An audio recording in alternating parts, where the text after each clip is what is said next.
Hola amigos de la Sodalidad Iniciática, vamos a comenzar con la meditación del propósito psicológico 28, los sufíes, en su segunda parte. Recordemos que, fiel a la manera tradicional de transmitir una enseñanza, su amiga lee el texto de la obra y luego realiza comentarios. Recordemos que es la obra la que nos entrega los elementos para nuestra iniciación, para nuestra iluminación. Los comentarios que realiza su amiga, los datos que comparte, son solo eso, comentarios. Por lo tanto, lo importante, lo fundamental está en la obra. Amigos, no olvidemos, estamos iluminando nuestro chakra vichuddha y hemos ingresado al mundo imaginal. Hola amigos, como habíamos dicho, vamos a continuar con la meditación de nuestro propósito psicológico 28, pero antes de ello, digamos nuestras oraciones, que ahora, estando donde estamos, son mucho más comprensibles, hablan más a nuestra alma. Nada para nosotros, Señor, nada para nosotros, que todo sea para la gloria de tu santo nombre. Haz de nosotros seres comprensivos, conviértete a través de nosotros en lo que eternamente has deseado ser. Que te muestres a mí en la más bella de las teofanías. Algunas palabras que utiliza el Sheikh sentimos que expresan algo muy profundo. Verbo, kalima, en maraví tiene una connotación especial que se siente desde el título mismo del primer engarce, la sabiduría divina en el verbo adámico. Ese término podría ser la clave del capítulo entero. Por eso veamos la dimensión metafísica y simbólica característica del sufismo de nuestro maestro. En árabe, el término que aparece en Fusus al-Hikam es kalima. Para Ibn Arabi, una kalima es una forma humana que expresa una sabiduría divina particular. Cada profeta es una kalima, un verbo, es decir, una articulación concreta de un nombre divino dentro de la existencia. Por eso el libro entero se llama Los engarces de la sabiduría. Cada profeta es una palabra sello donde una faceta divina se formula. Verbo significa entonces manifestación activa del conocimiento. En Ibn Arabi, Dios en su esencia es incognoscible. Sus nombres infinitos son posibilidades de manifestación. Para que esas posibilidades se expresen, necesita un lugar que las articule. Ese lugar es el verbo. Por tanto, el verbo es la manifestación consciente de un nombre divino en un ser humano. Adán es el verbo porque es la primera palabra completa. Y Maraví dice que Adán resume todos los nombres, refleja la totalidad del orden divino, es el espejo pulido del mundo. Por eso Adán es el primer verbo, la primera palabra, donde la realidad divina se refleja, integralmente en forma humana. Si cada profeta es una letra o una palabra, Adán es el alfabeto entero en estado inicial. El verbo es un puente. En la metafísica akbarí, el verbo es siempre una bisagra entre lo invisible y lo visible, lo eterno y lo temporal, lo divino y lo humano. En este sentido, el verbo no es solo lenguaje, es relación, articulación, conexión, es la forma que el absoluto adopta para hacerse conocible sin dejar de ser infinito. El verbo es el acto de decir sé de Dios. Y Maraví sostiene que Dios dice su sabiduría por medio de cada profeta. Ese decirse es el verbo. En el caso de Adán, lo que Dios dice es la síntesis, la totalidad, el espejo del universo, la imagen que reúne todos los nombres. Por eso el capítulo se llama La sabiduría divina en el verbo adámico, es decir, la modalidad de la sabiduría divina que se expresa a través de la forma arquetipo llamada Adán. La diferencia con la noción común de palabra. Para nosotros palabra es un sonido o un concepto. Para Ibn Maraví una palabra es una realidad espiritual. Un verbo es una forma que transmite un sentido divino. Y Adán transmite la sabiduría de la síntesis, la sabiduría del espejo pulido, la sabiduría del hombre universal. Para Ibn Maraví, la palabra forma también tiene un significado especial, como ya lo comprendimos, como ya lo meditamos. Cada forma es una forma singular que refleja la sabiduría divina. Y la respuesta es sí, pero ahora lo podemos entender con mayor profundidad gracias al comentario del maestro. Profundicemos un poquito más sobre las palabras. En Imharabi, cada profeta es un verbo, kalima, cada verbo es un engarce de un nombre divino y cada forma profética es una configuración única de esa sabiduría. La palabra forma, surak, no es física, es cualidad, disposición, capacidad receptiva. Por eso, Adán encarna la sabiduría de la totalidad, Set encarna la sabiduría de la perseverancia espiritual, Noé encarna la sabiduría de la purificación, Abraham encarna la sabiduría de la amistad con Dios, Jesús encarna la sabiduría del Espíritu. Cada profeta es, por tanto, una forma espiritual arquetípica que permite que una cualidad divina se diga en el mundo. Así, todo el primer capítulo explica cómo Adán es la forma primordial donde Dios se contempla. El maestro traza una relación entre Al-Insan al-Kamil, Adam Kadmon, Purusha y el Cristo gnóstico, que no solo es correcta en términos simbólicos, sino profundamente fecunda para la meditación que propone la obra, porque parte de todos aquellos conocimientos que nos entregará en los anteriores propósitos. Estas 4 figuras pertenecen a tradiciones distintas, ya lo sabemos, pero todas señalan el mismo arquetipo universal, la humanidad primordial, completa, total, el ser que sintetiza lo divino y lo creado.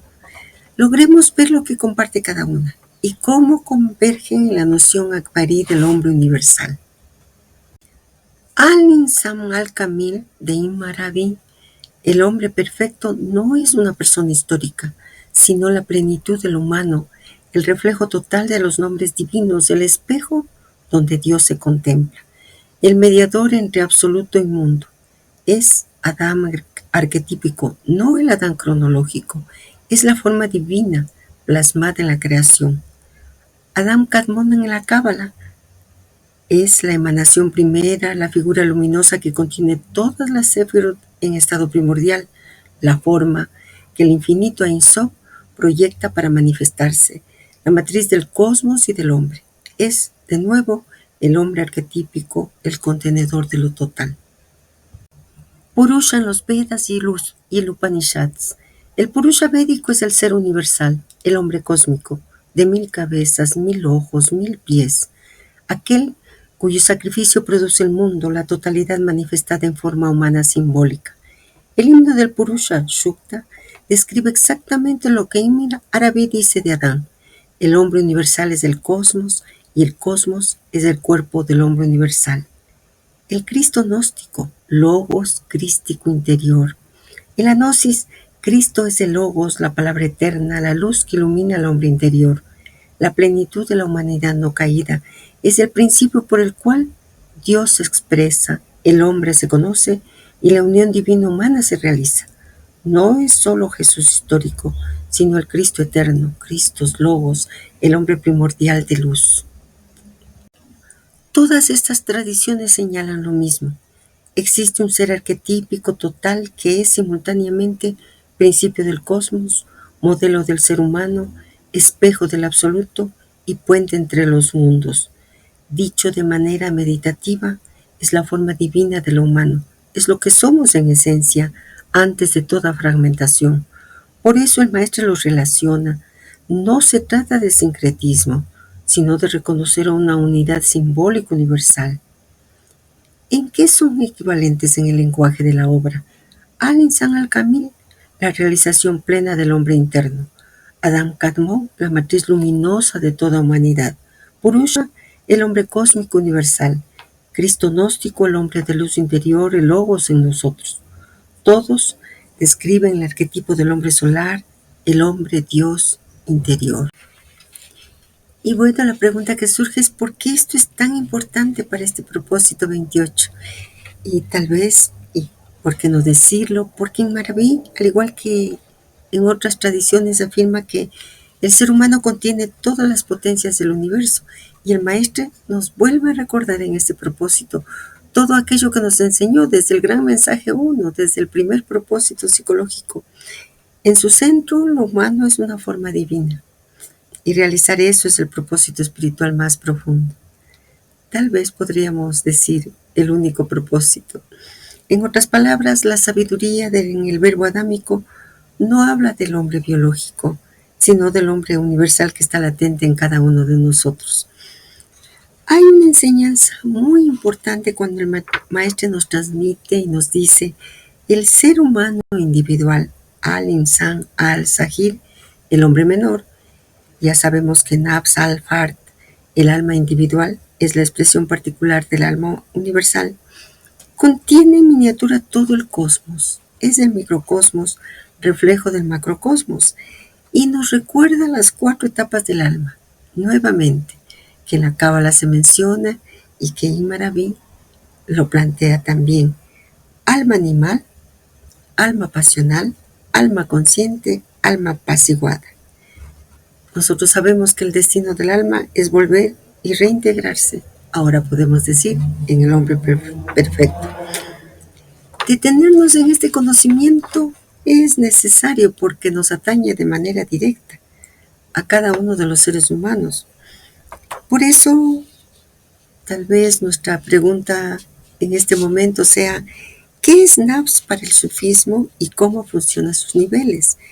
¿Qué significan nafs al-wahidak, el alma única de la que procede toda la humanidad? El alma universal. Esto es muy profundo. Ibn Arabi dice que además del alma individual, existe una psique universal como un océano del cual cada alma es una ola. Equivale a la psique de Plotino, el Nefesh HaOlam de la Kabbalah, el alma del mundo platónico. Esta alma universal contiene todos los posibles estados psíquicos de las criaturas.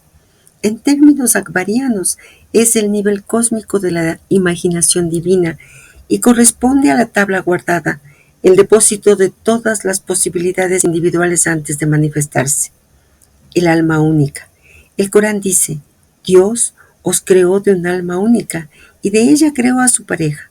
Y Maraví, esta no es la psiquis individual, ni la psiquis universal, es algo más primigenio. Para Maraví es Adán en su dimensión arquetípica. Él es la raíz de toda la humanidad. Es el alma total que contienen todas nuestras almas. Maraví interpreta: Adán es el símbolo del hombre universal, al-insan al-kamil.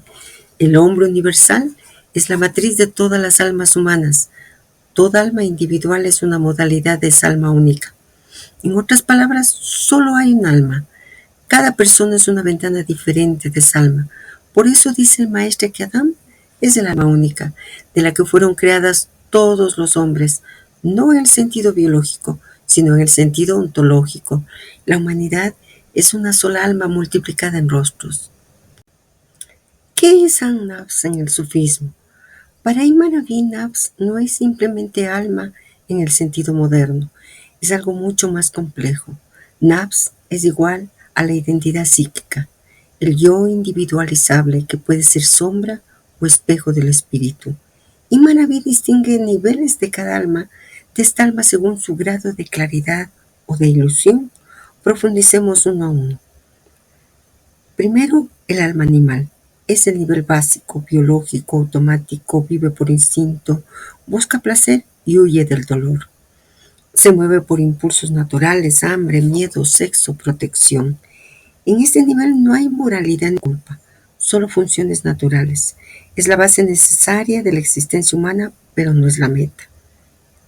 El segundo, el alma que ordena al mal. Es el alma egocéntrica que se apropia de los deseos e impulsos y dice: yo quiero, mi deseo, mi interés. Aparece el ego en su forma más fuerte, la ambición, la codicia, la ira, la posesión, el orgullo. En este nivel, el yo se cree separado y autónomo. Para los sufíes, este estado es el velo más denso. El tercer nivel, el alma que se reprocha. Se despierta la conciencia, surge el remordimiento, surge el discernimiento entre lo correcto y lo incorrecto. Aparece la lucha interna, ya no es el ego bruto, Es el ego dándose cuenta de que no es el dueño. El Corán lo menciona, y juro por el alma que se reprocha. Este nivel es un punto de inflexión en el camino espiritual. El cuarto nivel, el alma apaciguada. Es el alma que ha vuelto al espíritu Ruh, está en paz, ha sido purificada, se rinde a la voluntad divina, ya no se mueve por impulso, sino por transparencia. Es el alma de los profetas, de los santos y de los iluminados. Por eso el Corán la describe así: oh alma apaciguada, vuelve a tu Señor, satisfecha y aceptada. En síntesis, todas estas son fases del alma individual. El primero, el cuerpo vida; el segundo, el ego bruto; el tercero, el ego consciente de sí; el cuarto, el alma que se vuelve espejo del espíritu. Y así el alma ya no es obstáculo, se ha convertido en un espejo del espíritu. Encima de ellas, nos enseña en Maraví, existe el alma universal, la psique cósmica, el alma primordial, el alma arquetípico, y por encima de todo Ruh, el espíritu que no nace ni muere. Y bueno, ahora, ¿qué significa todo esto para nosotros, para ti, para mí, para cada ser humano? En árabe, escuchémoslo. Él nos dice: tú no tienes un alma, eres un modo de una sola alma que se mira a sí misma. Tu ego, con todas tus luchas, no es enemigo, es una etapa ontológica del despliegue del alma única. La verdadera paz no es eliminar el yo, sino hacer que el yo se disuelva suavemente en el espíritu, como la ola regresando al océano. Nosotros ya sabemos en qué nivel se inserta el alma universal dentro del esquema que compartimos. Recordemos siempre que este orden describe el despliegue de la realidad desde lo incondicionado hasta lo consciente. Las almas no están en el orden ontológico puro, están en el cosmos. Tanto el hombre universal como el hombre perfecto pertenecen al cuarto nivel. Esto es clave. El alma universal es un nivel intermedio del cosmos, anterior a las almas individuales, pero posterior a los espíritus. Si tenemos claro este aspecto que transmite el Sheikh, la pregunta que surge es entonces: ¿cuál es la relación entre el alma universal y el hombre perfecto? El alma universal es el campo donde las almas individuales se diversifican, pero el hombre perfecto no es simplemente otra alma individual, es el punto en el que el cosmos entero, incluidas todas las almas, se vuelve consciente de su origen divino. El alma universal es una realidad creada, pertenece al cosmos, es anterior al mundo imaginal y corporal, pero posterior al intelecto y al espíritu. Sin el alma universal no habría multiplicidad psíquica. Sin el hombre perfecto, esa multiplicidad no se sabría a sí misma. La relación de medio y fin. El alma universal es un medio de manifestación. El hombre perfecto es el fin de la manifestación. El alma universal sirve para que aparezcan las modalidades del alma humana. El hombre perfecto recoge todas esas modalidades y las devuelve a la unidad. La relación de espejo parcial y espejo total. El alma universal refleja solo los nombres relacionales: vida, deseo, imaginación, movimiento. El hombre perfecto refleja todos los nombres sin excepción. Por eso en Maraví dice: el hombre perfecto es el espejo más total, el alma universal es un espejo parcial. El alma universal es sustrato de las almas. El hombre perfecto es la síntesis de todas las perfecciones dispersas en las almas. ¿Por qué el hombre perfecto aparece al final si está dentro del cosmos? Porque no es simplemente parte del cosmos, es el sentido del cosmos. Ontológicamente está dentro del cosmos, pero funcionalmente es el corazón, el eje, el fruto del cosmos, y es el puente entre el cosmos y lo divino. Por eso su posición final es correcta, es la culminación consciente del proceso entero. El alma universal está dentro del cosmos como su nivel psíquico universal. El hombre perfecto está al final del despliegue porque es la síntesis consciente del cosmos entero, incluida el alma universal. Encontré una metáfora muy hermosa, como dos imágenes para poder sentir la relación entre el alma universal y el hombre universal. Como el intelecto se aclara con metáforas, le es más sencillo, el corazón verifique esas metáforas. Permítanme, amigos, que la comparta. Océano, ola, ola perfecta. Alma única, el océano, una sola agua que es raíz de todas las olas. Las almas individuales, olas separadas en apariencia. Y el hombre perfecto es la ola que realiza la plenitud del océano en forma consciente. No se cree separada, conoce su origen y función. Y otra metáfora que también me pareció muy hermosa: sol, rayos, espejo que refleja todo. El alma única sería el sol interior, una luz originaria. Las almas, rayos que alcanzan distintos lugares. Y el Insan al-Kamil, el hombre perfecto, el espejo que devuelve la luz en su plenitud, reflejando todos los colores, los nombres divinos.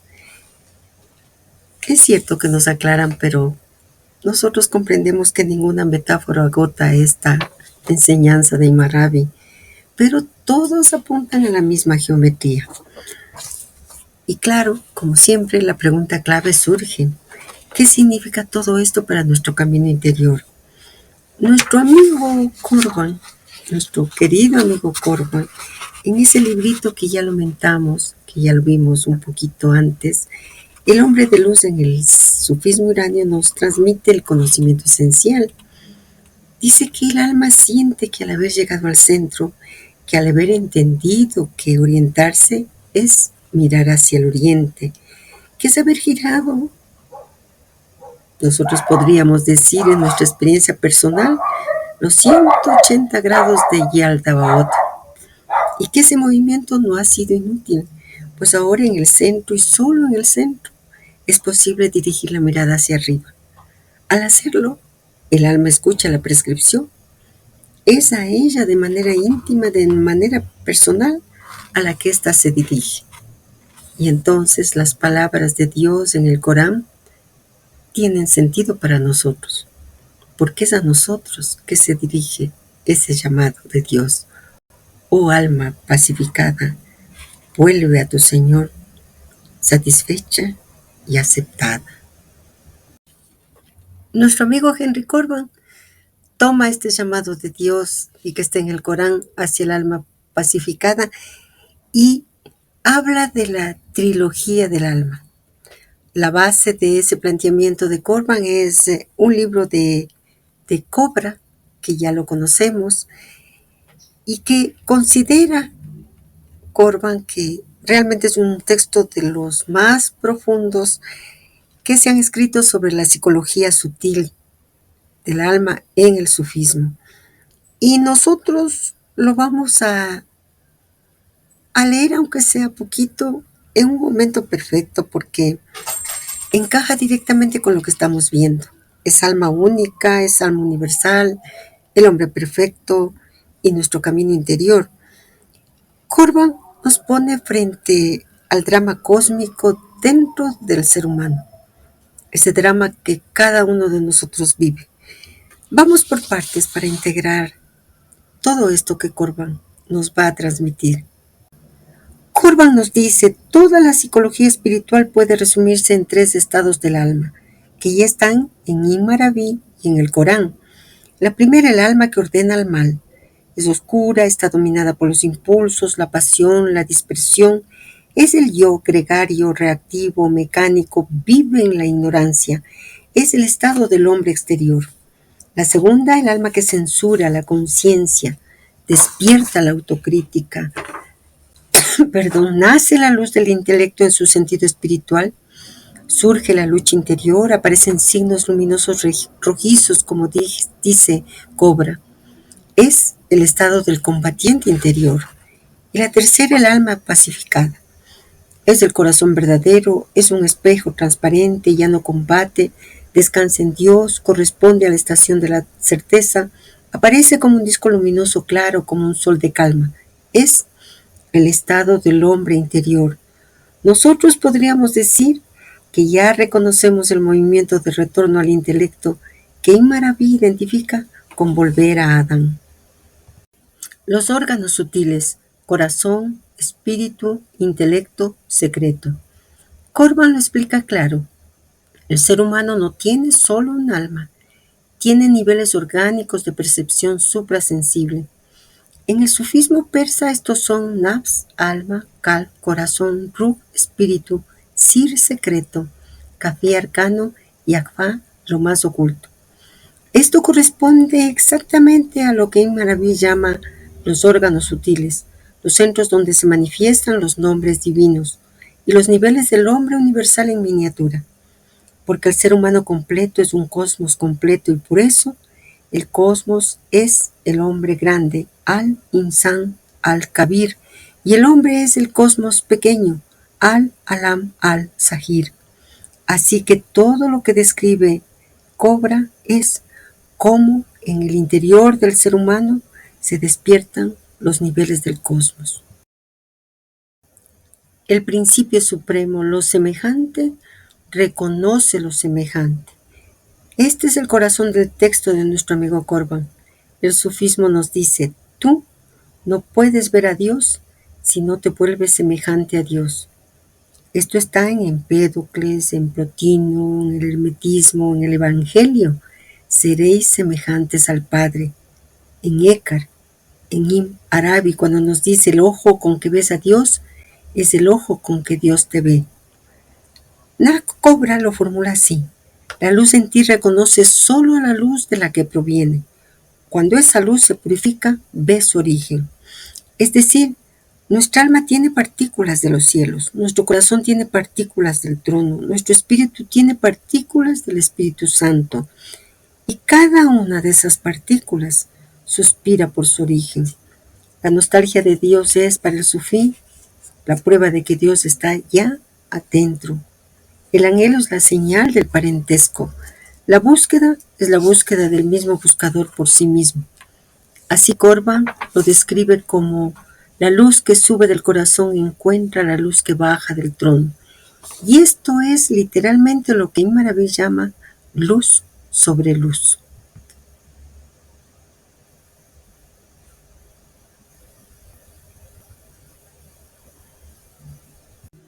El testigo celestial. Esta es una de las revelaciones más hermosas de Corban.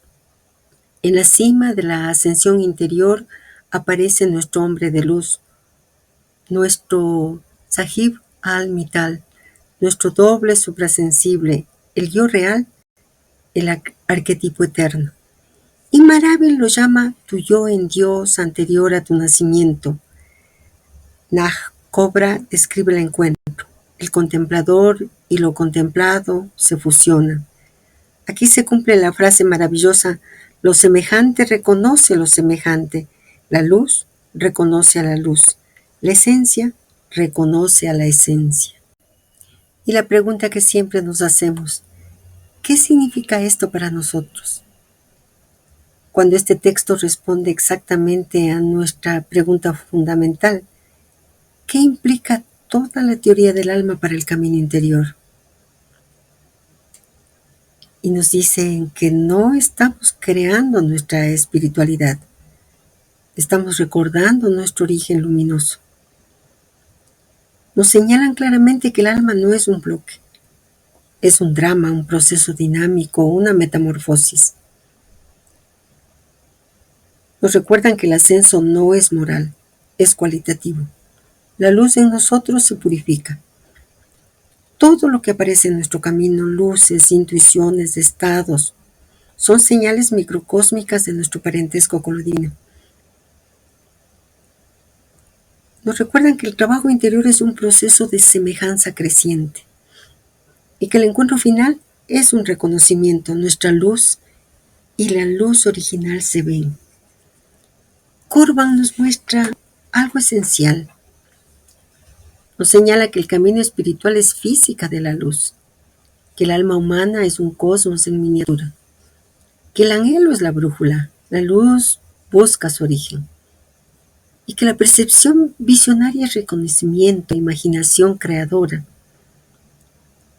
El fin del camino será cuando encontremos nuestro propio arquetipo eterno, nuestro hombre de luz. Corban lo trae desde Cobra y Maraví lo trae desde la metafísica de Logos. Y nosotros, en nuestro camino interior, lo estamos experimentando desde dentro. Y volvemos a preguntarnos, ¿cuál es el propósito del capítulo sobre Adán en Maraví? El despertar del Adán interior, el engarce entre el hombre universal y nosotros, el punto donde Dios se contempla a sí mismo en el corazón humano. Es un diagrama del alma y del cosmos a la vez, este engarce sobre Adán. Y nuevamente decimos, ¿qué significa todo esto para nosotros? ¿Qué propósito tiene? Cuando nosotros logramos darnos cuenta y tomar conciencia de que estamos colocados justo en el punto donde el alma universal toca la forma humana, donde en nosotros puede encenderse la manifestación del hombre universal. Nuestro alma es el lugar donde Logos puede nacer. Y el capítulo de Adán es una descripción de nuestro propio destino. Nuestra práctica interior ya no la podemos ver como un ejercicio psicológico, sino como un destino cosmológico. Y nuestro despertar individual es un movimiento del cosmos entero hacia su plenitud. Recuerdo algo que alguna vez escuché. Si el cosmos es inconsciente, pero yo soy consciente del cosmos, él se hace consciente de mí. Cuando decimos tiemblo de emoción porque realmente temblamos, parece una locura maravillosa todo lo que nos están transmitiendo.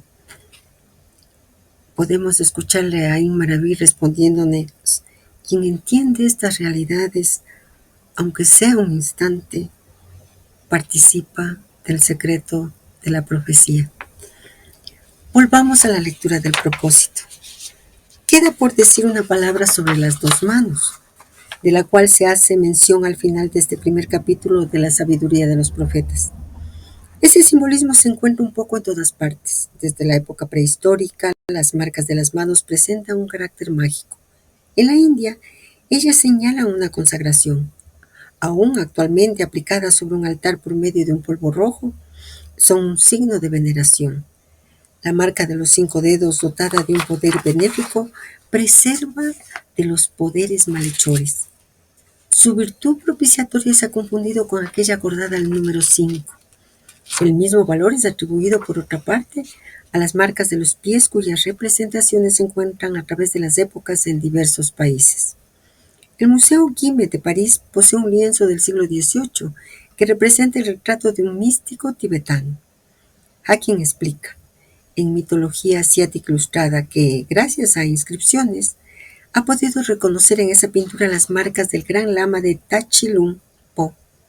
Esas marcas tienen una significación más elevada aún. Indican la presencia mística de ese lama, maestro espiritual del Tíbet de encarnación del Buda Amitabha. Los monumentos del antiguo budismo de la India han empleado el mismo símbolo. 2 marcas de piel sugerían la presencia del Buda Sakyamuni, Gautama Siddhartha. Entremos un poco más aún en el simbolismo y para ello nuevamente vamos a recurrir a René Aliaud, citado en varias ocasiones por su libro De la naturaleza de los símbolos. Este autor habla largamente sobre el número 10 y aquí su párrafo sobre el análisis sintémico lógico. Conocidas en Francia en el siglo XII, las cifras árabes figuraban anteriormente en ciertos manuscritos aritméticos o de astronomía, en calendarios o crónicas, pero no comenzaron a ser vulgarizadas antes del final del siglo XV y no fueron utilizadas en la redacción de actas sino desde el siglo XVI. El uso de las cifras romanas prevaleció durante mucho tiempo, puesto que se mantuvieron en los documentos oficiales donde marcan las fechas hasta el siglo XVII.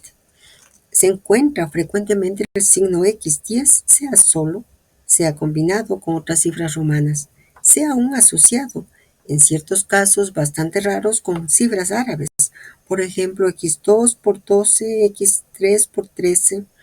En las inscripciones sigilares, la sigla simple X puede significar Christus o Decem o 10. Se ha establecido muy claramente que el número 10 representa el doble de la base natural de la enumeración entre muchos pueblos. Fundada sobre los 5 dedos de la mano, este era pentenaria. Así, 10 significaba primitivamente 2 manos, como el número 5 correspondía a una mano. Contando con los dedos y llegando a 5, se los desplegaba todos juntos. Ese gesto es aún perceptible en la estructura de la cifra romana 5, que representa el jeroglífico de una mano reducida al ángulo, formado por 2 dedos cualesquiera abiertos, o más abstractamente aún, el ángulo de la línea del auricular y de la línea del pulgar. Así las cifras 6, 7, 8, 9 significan una mano a la cual se agrega sucesivamente 1, 2, 3, 4 unidades digitales. Entre los Koryaks del norte de Asia, el número 10 encierra el nombre de la mano combinada con la palabra que designa 2. Según Balbi, los guaraníes del Brasil dicen también 2 manos para significar 10. Los arawaks del Orinoco forman ese número de la misma manera. En la lengua cajita, hablada por poblaciones mexicanas, se puede observar que la misma asociación sistemática ha permanecido muy natural.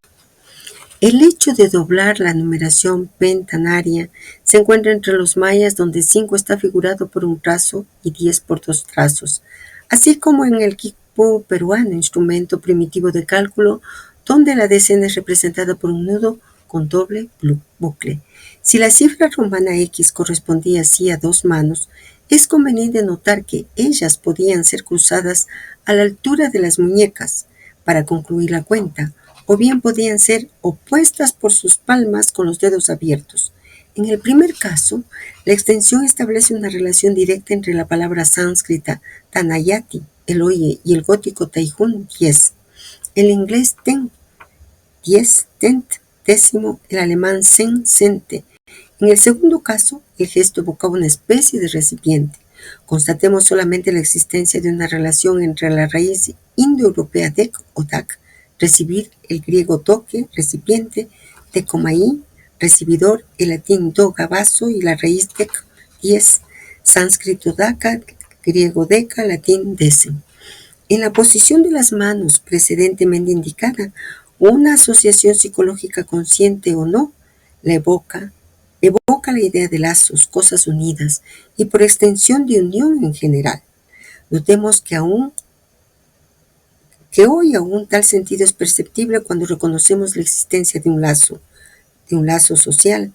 Apretando la mano de una persona, reconstituimos el sistema primitivo, 2 manos, y la posición oblicua de los dedos de las palmas forman ese signo. Las expresiones matrimoniales, dar su mano, pedir la mano, etc., son bastante claras para dispensarnos de insistir de este propósito. De la noción de lazo a aquella de ley, la transición parece inevitable. Con el fin de mostrar que se estaba desligado de la ley y probar su inocencia, se tomaba agua y se lavaba las manos en presencia del pueblo. El gesto de Poncio Pilatos parece pues reposar sobre un orden sintemático arcaico compuesto de las equivalencias.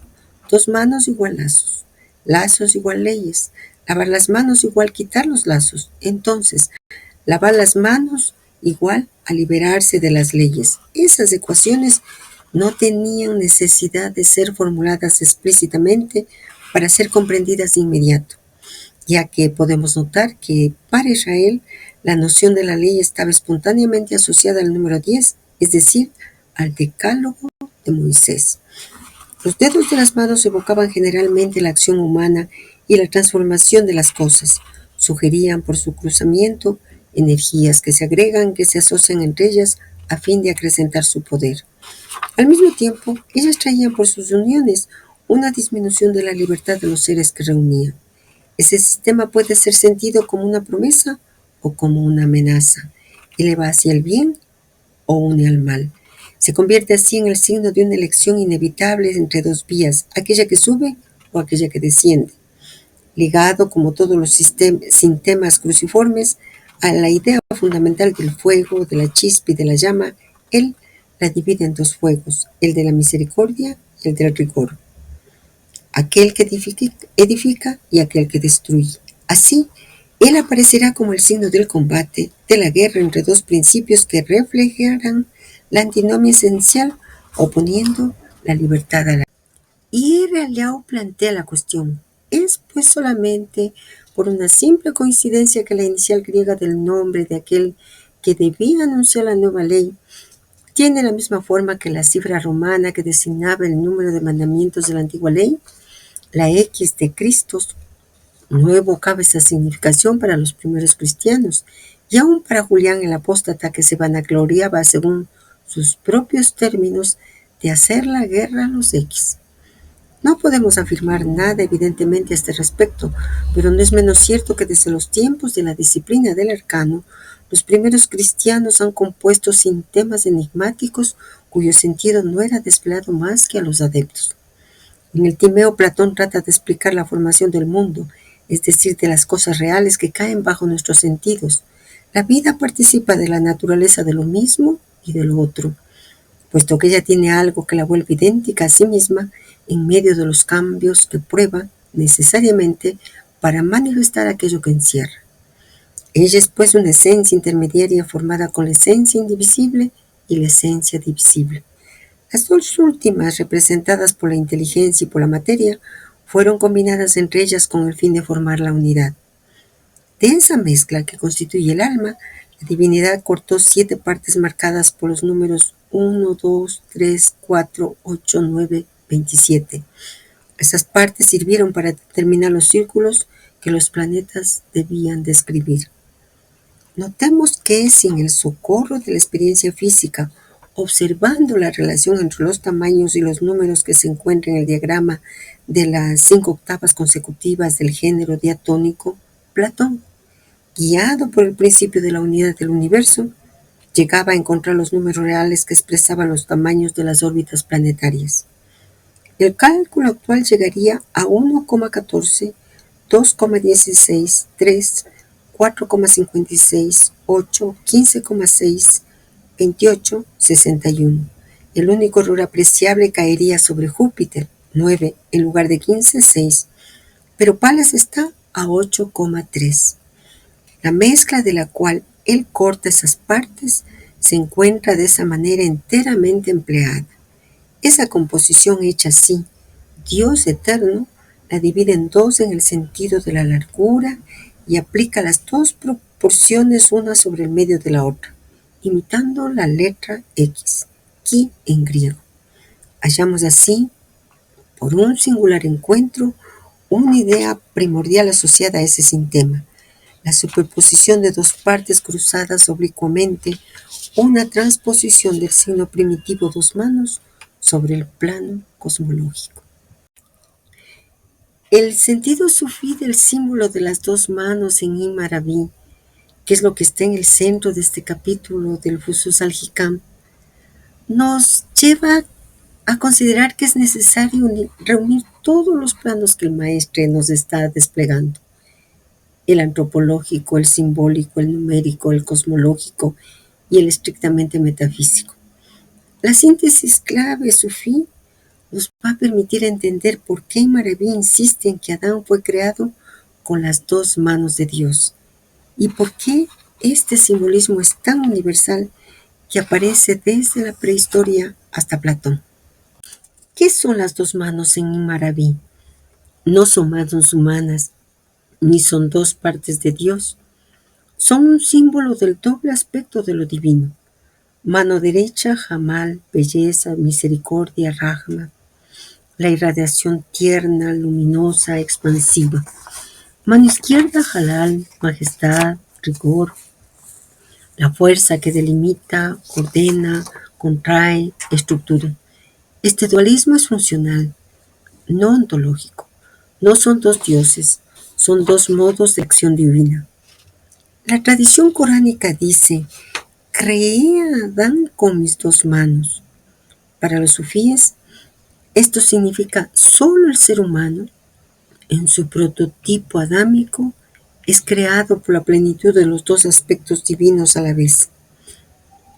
Los ángeles reflejan solo un aspecto, los yin otro, pero Adán los reúne.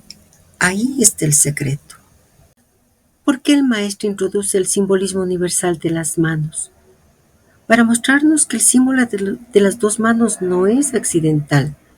Es un símbolo primordial que retorna en culturas de todo el planeta porque expresa una estructura metafísica que la humanidad capta intuitivamente. Dos energías, dos orientaciones, dos polos, dos fuerzas que se cruzan. Las manos significan poder, acto, creación, transformación, y por eso las culturas antiguas usaban manos estampadas como protección, presencia, huellas de pies, presencia sagrada, dos manos cruzadas como vínculo, ley, unión, dos manos enfrentadas como receptáculo, contención. El número 10, dos manos, totalidad operativa. El maestro demuestra que este simbolismo, por su universalidad, apunta a algo más profundo que un mero gesto. Apunta a una estructura del ser. En sufismo, las dos manos es igual a los dos nombres supremos. En Arabi lo dice explícitamente. La creación por las dos manos significa la combinación de Ar-Rahman, misericordioso, y Al-Qahar, poderoso que subyuga. Es decir, Rahma, expansión, misericordia, belleza, vida. Qahar, contracción, rigor, delimitación, forma. Esta dualidad crea interior-exterior, espíritu-cuerpo, luz-forma, libertad-ley, posibilidad-limitación, misericordia-justicia. Adán, el hombre universal, es la síntesis perfecta de estos opuestos. ¿Por qué el maestro introduce la X, Cristo y el cruce? Porque la letra X es el símbolo más puro del cruce de dos fuerzas, vertical y horizontal, celestial y terrenal, misericordia y rigor, espíritu y forma, infinito y finito. Es la intersección. Y la intersección es justamente el papel de Logos, de Adán, de Cristo, de Purusha, del hombre universal. Y Maraví llama esto Barzak, el istmo, el mediador entre dos mares. Es la misma X. En Platón, dos bandas cruzadas para crear el alma del mundo. En Cristo, Cristos, el que une dos naturalezas. En la Kabbalah, las dos columnas, Gesed, Geburah. En la India, Ida y Pingala cruzándose. En el taoísmo, Yin y Yang cruzados en el Tai Chi. El maestro nos muestra que la X es una figura. Mi alma se ha hecho una última pregunta en toda esta serie, pero para poder comprenderla mejor, tiene que preguntarse previamente por qué Adán es creado con las dos manos y el cosmos no. En Arabi está señalando que Adán es el Insan al-Kamil, la forma receptiva total de todos los nombres. Y el cosmos es Insan al-Kabir, el gran hombre, pero fragmentado. Adán concentra lo que el cosmos dispersa. En el lenguaje metafísico que utiliza nuestro amigo, nuestro maestro Ibn Arabi, el cosmos se crea por un solo nombre, Al-Kun, sé. Pero el hombre universal se crea por los dos polos de la acción divina, lo que lo hace síntesis y mediador. Si nosotros alcanzamos esta comprensión, comprenderemos esta última pregunta y lo que hemos logrado como respuestas. ¿Por qué el ser humano es una X? Porque en él se cruzan lo divino y lo terrenal, lo eterno y lo temporal, lo infinito y lo limitado, lo inteligible y lo sensible, lo luminoso y lo material. Esto es exactamente lo que en Arabi ve en Adán. Adán es el istmo entre el absoluto Huwa y la multiplicidad Al-Khalq. Con sus dos manos Dios formó ese istmo. En Maraví, entonces, las dos manos significan Jamal más Jalal, belleza más majestad, misericordia más rigor. Tajalí doble, dos modos de revelación divina. Totalidad de los nombres, porque cada mano es una familia de nombres. Ese cruce, esa X, el lugar donde los opuestos coinciden. Y la creación del hombre universal, la única criatura hecha por los dos aspectos plenos de lo divino. La función de Logos, Cristo, Adán Kadmon, Purusha, Quetzalcóatl, todas son figuras de la síntesis. Hay una frase final de Ibn Arabi que el maestro subraya que nos sintetiza todo. El mundo es creado por un nombre, pero Adán es creado por los nombres en su totalidad, aquello que se designa como las dos manos. En una sola línea nosotros podríamos decir, las dos manos es el símbolo de que el hombre perfecto, el Insan al-Kamil, es la síntesis viva de todos los nombres divinos. En YouTube, amigos, ustedes pueden encontrar videos grabados por una persona llamada Fernando Mora. Él es un estudioso de Ibn Arabi, de acuerdo a lo que le he escuchado en varios videos. Uno de ellos habla específicamente sobre el Insan al-Kamil y comenta sobre las dos manos. Lo que Fernando Mora explica es fiel al núcleo más profundo de la metafísica de Ibn Arabi y coincide con la lectura que hace el maestro en este propósito cuando introduce el símbolo de las dos manos. Dios creó a Adán con sus dos manos. ¿Qué significa? En el Corán, Dios dice a Iblis, esto que estoy leyendo es dicho por Fernando Mora, ¿qué te impidió postrarte ante aquel que he creado con mis dos manos? Y la doctrina sufí siempre se pregunta, ¿qué significa que el ser humano sea obra de las dos manos de Dios? Y Maraví responde, las dos manos son los dos nombres fundamentales, la mano de la majestad y la mano de la belleza. Les invito a que escuchen estos videos de Fernando Mora, no solo el que habla sobre el hombre universal, sino muchísimos más. Fernando Mora, por ejemplo, plantea que la enseñanza del Sheikh, y él dice, el principal rasgo definitorio del ser humano no es la razón ni el habla, sino ser la forma de Dios. Que esto que dice Maraví procede de un hadiz, Dios creó a Adán a su imagen. Y él nos aclara, dice, la imagen no significa imagen física, sino imagen ontológica. El ser humano refleja la totalidad de los nombres divinos. Es el espejo donde Dios se contempla, es la claridad del espejo del cosmos. Y vuelvo a insistir sobre lo que ya hemos visto, el cosmos es un espejo gigantesco pero opaco.